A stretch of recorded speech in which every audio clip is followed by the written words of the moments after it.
ಅಧಿಕ ಪಿಂಚಣಿ, ಹಳೆಯ ನಿಯಮಕ್ಕೆ ಹಿಂದಿರುಗಿದ ಇಪಿಎಫ್ ಸದಸ್ಯರಿಗೆ ಜಾಕ್ಪಾಟ್.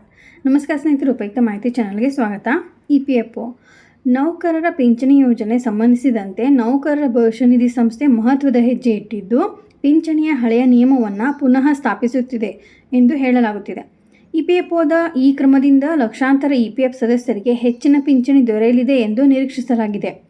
ಇಪಿಎಫ್ಒದ ಹಳೆಯ ನಿಯಮದಲ್ಲಿ ನೌಕರರ ಪಿಂಚಣಿ ಯೋಜನೆ ಕೊಡುಗೆಗಳನ್ನು ಪೂರ್ಣ ವೇತನಕ್ಕೆ ಲಿಂಕ್ ಮಾಡಲಾಗಿತ್ತು.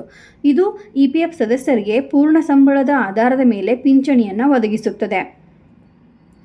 ಇಪಿಎಫ್ಒ ನಿಯಮಗಳ ಪ್ರಕಾರ ಉದ್ಯೋಗಿಗಳು ಮತ್ತು ಕಂಪನಿಗಳು ತಮ್ಮ ಮೂಲ ವೇತನ ಮತ್ತು ತುಟ್ಟಿ ಭತ್ಯೆ ಶೇಕಡ 12 ಇಪಿಎಫ್ಗೆ ಕೊಡುಗೆ ನೀಡುತ್ತವೆ. ಕಂಪನಿಗಳ ಕೊಡುಗೆಯಲ್ಲಿ ಶೇಕಡ 8.33 ನೌಕರರ ಪಿಂಚಣಿ ಯೋಜನೆಗೆ ಹೋಗುತ್ತದೆ. ನಿವೃತ್ತಿಯ ನಂತರ ಇದನ್ನು ಮಾಸಿಕ ಪಿಂಚಣಿಯಾಗಿ ಪಡೆಯಲಾಗುತ್ತದೆ. ಇಪಿಎಫ್ ಪಿಂಚಣಿಯನ್ನು ಉದ್ಯೋಗಿಯ ಸಂಬಳದ ಮೇಲೆ ಲೆಕ್ಕ ಹಾಕಲಾಗುತ್ತದೆ. ಆದರೂ ಇದರ ಗರಿಷ್ಠ ಮಿತಿ ರೂ. 15,000. ಹಾಗಾಗಿಯೇ ಹೆಚ್ಚಿನ ಸಂಬಳ ಪಡೆಯುವವರು ಸಹ ಕಡಿಮೆ ಪಿಂಚಣಿಯನ್ನು ಪಡೆಯುತ್ತಾರೆ. ಸೆಪ್ಟೆಂಬರ್ 1, 2014 ಮೊದಲು ನೌಕರರು ತಮ್ಮ ನಿಜವಾದ ಸಂಬಳದ ಆಧಾರದ ಮೇಲೆ ಹೆಚ್ಚಿನ ಪಿಂಚಣಿ ಕೊಡುಗೆಗಳನ್ನು ನೀಡುವ ಆಯ್ಕೆಯನ್ನು ಹೊಂದಿದ್ದರು. ಇದು ಸಾರ್ವಜನಿಕ ವಲಯದ ಸಂಸ್ಥೆಗಳ ಉದ್ಯೋಗಿಗಳಿಗೆ ವಿಶೇಷವಾಗಿ ಪ್ರಯೋಜನಕಾರಿಯಾಗಿತ್ತು.